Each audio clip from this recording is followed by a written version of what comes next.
மரித்து உயிர்த்தெழுந்த ஆண்டவராகிய இயேசுவின் திருப்பெயரிலே இந்த அருமையான மகிழ்ச்சியான ஏப்ரல் மாதம் 22ஆம் நாளாகிய புதன்கிழமையின் காலை வேளையிலே உங்கள் யாவருக்கும் இந்த அருமையான வேர்ட் ஆஃப் காட் மினிஸ்டர் சார்பாக கிருபையும் சமாதானமும் உண்டாயிருப்பதாக. ஆமேன். காலை நேரத்தில் இந்த காலை நேர தியானத்தை ஆரம்பிக்கலாம். நமது ஆரம்பம் பிதா குமாரன் பரிசுத்தாவின் நாமத்தில் உள்ளது. ஆமேன். ஜெபிப்போம். துதிகளின் மத்தியிலே மகிமையோடு வீற்றிருக்கிற நல்ல ஆண்டவரே, எங்கள் ராஜாதி ராஜாவே, கர்த்தாதி கர்த்தாவே, இந்த காலை வேளைக்காக ஆண்டவரை நன்றி செலுத்துகிறோம். கடந்து போன இரவு முழுவதும் கிருபையாக எங்களை காத்து வழிநடத்தினீர், ஆசீர்வதித்தீர். உம்முடைய வார்த்தையினாலே ஒவ்வொரு நாளும் எங்களை ஆண்டவரை போஷித்து வழிநடத்தி வருகிறீர். கர்த்தருடைய வார்த்தை என்றென்றும் அழியாததாக இருக்கிறது என்பதை நாங்கள் அறிந்திருக்கிறோம், நன்றி செலுத்துகிறோம். இப்பொழுதும் இப்படி உயிர்த்தெழுந்த இயேசுவின் பிரசன்னத்தினால் ஆசீர்வாதத்தையும் வார்த்தையின் வழியாக ஆசீர்வாதத்தையும் ஆண்டவர் சாட்சியம் பெற்றுக்கொண்டு வாழ கிருபைத்தார். இந்த நாளின் இறை செய்தி, பாடல் வேலை, ஜெப வேலை ஆசீர்வதியும் ஆண்டவர் அடியார்களை எடுத்து பயன்படுத்தும். இதை கேட்டு பயன்பெறுகிற எல்லா மக்களும் இறை ஆசிரியர்களை தந்து வழிநடத்தும். இறை மைந்தன் இயேசுவின் மூலம் ஜெபிக்கும் நல்ல பிதாவே. ஆமேன். காலை வேளையில 317வது பாடலை நாம் பாடுவோம். என்னையும் உமது ஆட்டின் மந்தையோடு ஏற்று காத்திடும் இயேசுவே என்ற பாடலுடைய ஒரு சில கவிகளை நாம் பாடுவோம். 317.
கிறிஸ்து இயேசுக்குள் மிகவும் அதிகமாய் நேசிக்கப்படுகின்ற அருமையான உடன் விசுவாசிகளே, உங்கள் யாவரையும் இறை மைந்தன் இயேசுவின் திருப்பெயரிலே இந்த காலை வேளையிலே அன்போடு வாழ்த்தி வரவேற்கின்றோம். இந்த நாளிலும் நாம் வாசித்து தியானிக்கும்படியாய் தெரிந்து கொண்ட வேத பகுதி எரேமியாவின் தீர்க்க தரிசன புத்தகம் 23ஆம் அதிகாரம் 1 முதல் 11 வசனங்கள் இருக்கின்ற இறை வார்த்தைகள். ஆண்டவர் கூறுவது, என் மேய்ச்சலுக்கு உட்பட்ட ஆடுகளை அழித்து சிதறடிக்கும் மெய்ப்பர்களுக்கு ஐயோ கேடு. அன்பான தேவ பிள்ளைகளே, நேற்று தினத்தில் நம்ம மெய்ப்பர்களுடைய கடமை, நல்ல மெய்ப்பன் என்ன செய்வான், கெட்ட மெய்ப்பன் என்ன செய்வான் என்று பார்த்தோம். இன்றைக்கு அப்படிப்பட்ட மெய்ப்பர்களுக்கு ஆண்டவர் கொடுக்கிற தண்டனையை பற்றி நம்ம பார்க்கணும். என்னுடைய மந்தையை அழித்து சிதறடிக்கும் மெய்ப்பர்களுக்கு ஐயோ கேடு என்று ஆரம்பிக்கிறார். அன்பான தேவ பிள்ளைகளே, மெய்ப்பர்கள் என்று சொன்னால் பழைய ஏற்பாட்டில் அரசர்கள், தலைவர்கள், ஆசாரியர்கள், தீர்க்கர்கள் என்று சொல்லலாம். யாரெல்லாம் மக்களை ஆண்டவரிடத்தில் திருப்பி கொண்டு வந்து சேர்க்கின்றார்களோ, ஆண்டவரிடத்தில் வழி நடத்த முயற்சி செய்கின்றார்களோ, அவங்க எல்லாரையும் மெய்ப்பர்கள் என்று சொல்லலாம். அதே நேரத்தில் உலக பிரகாரமான மக்களை ஆட்சி செய்கிறவர்களையும் மெய்ப்பர்கள் என்று சொல்லலாம். ஏன்னா அவங்கள வழி நடத்துகிறவர்கள் இல்லையா. இன்றைக்கு தலைவர்களை சொல்லணுமோ, நம்முடைய தேசத்தின் தலைவர்கள், அரசியல் தலைவர்கள், முன்னோடிகள், இவங்க எல்லாரையும் நம்ம தலைவர்கள் என்று சொல்லலாம். இப்போ இப்படிப்பட்ட மக்கள் தங்களுடைய ஆட்சியை சரியாக செய்யாத நேரத்தில் கடவுள் அவர்களை அழித்து விடுவேன் என்று சொல்லுகிறார். மிக பயங்கரமான ஒரு வார்த்தை. என்னுடைய மந்தையை சிதறடிக்கும் மெய்ப்பர்களுக்கு ஐயோ கேடு. இன்னைக்கு பார்க்கிறோம், இந்தியாவை எடுத்துக்கொண்டால் ஜாதி, மதம், இந்த இரண்டையும் வைத்து அரசியல் செய்கின்ற கூட்டம், பெரிய கூட்டம். இதற்கு பின்னாடி ஒளிந்து கொண்டு மக்களையும் ஏமாற்றி ஆட்சிக்கு வந்துவிட்டு பல மாநிலத்தில் மக்களை துண்டாடுகின்ற மெய்ப்பர்கள் நிறைய பேர் இருக்கிறார்கள். இவர்களை இனம் கண்டு கொண்டு வேறறுக்க வேண்டும். அதுதான் நம்முடைய கடமை. அதான் ஆண்டவர் சொல்றார், என்னுடைய மந்தைகளை சிதறடிக்கிறவர்களை நான் ஒன்றுமில்லாமல் செய்வேன் என்று சொல்லுகிறார். இரண்டாவது, தம் மக்களை வழிநடத்தும் மெய்ப்பர்களுக்கு எதிராக இஸ்ரவேலின் கடவுளாகிய ஆண்டவர் கூறுவது இதுவே. அவர்கள் எதிராகவே ஆண்டவர் கூறுகிறார். என்னன்னு, நீங்கள் என் மந்தையை சிதறடித்து விட்டீர்கள், அதனை துரத்தி அடித்தீர்கள், அதனை பராமரிக்கவில்லை. இதோ உங்கள் தீச்செயல்களின் காரணமாக உங்களை தண்டிக்க போகிறேன் என்கின்றார் ஆண்டவர்.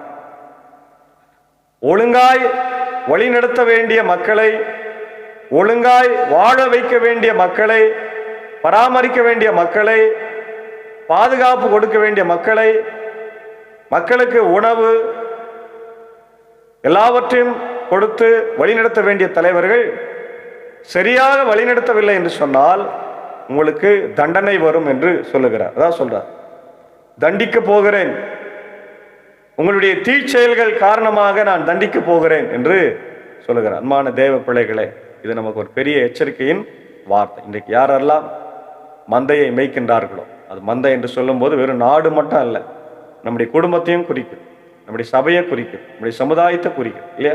நீ குடும்பத்தில் எத்தனையோ குடிகார கணவர்கள் தன் மனைவியை போட்டு அடித்து, பிள்ளைகளை போட்டு அடித்து, அவங்களெல்லாம் ஒன்றும் இல்லாத செஞ்சு அவங்கள கஷ்டப்படுத்தி கடைசிய வாழ்க்கையில் அவனும் செத்து பிள்ளைகளை ஒன்றும் இல்லாமல் ஆக்கிறான். அவங்களுக்கும் ஆண்டவர் தண்டனை கொடுப்பாரு.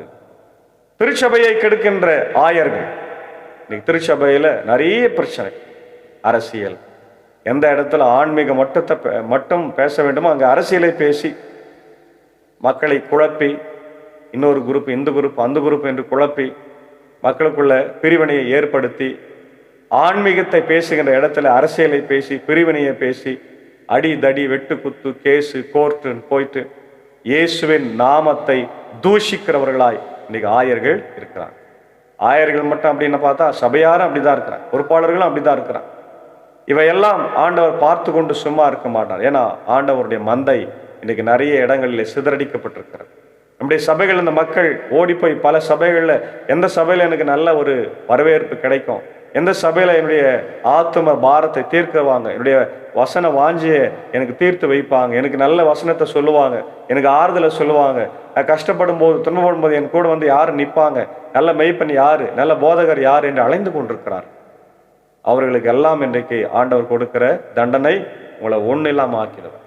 நீங்கள் ஆயர் என்றும் பொறுப்பாளர்கள் என்றும் அலட்டி கொண்டிருக்கிறீர்களா, ஒண்ணுமே எல்லாம் பண்ணிடுவன்றார். எச்சரிக்கையார் ஆயர்களே, எச்சரிக்கையார் சபையாரே, பொறுப்பாளர்களே எச்சரிக்கையாயிருங்க. கர்த்தருடைய வார்த்தை வருகிறது. சபையாரை நீங்க சிதறடித்தீங்கன்னு சொன்னா ஆண்டவர் கண்டிப்பாய் தண்டிப்பார். ரொம்ப தெளிவா சொல்ற, உங்களுடைய தீச்செயல்கள் காரணமாக உங்களை தண்டிக்க போகிறேன் என்று ஆண்டவர் சொல்றார்.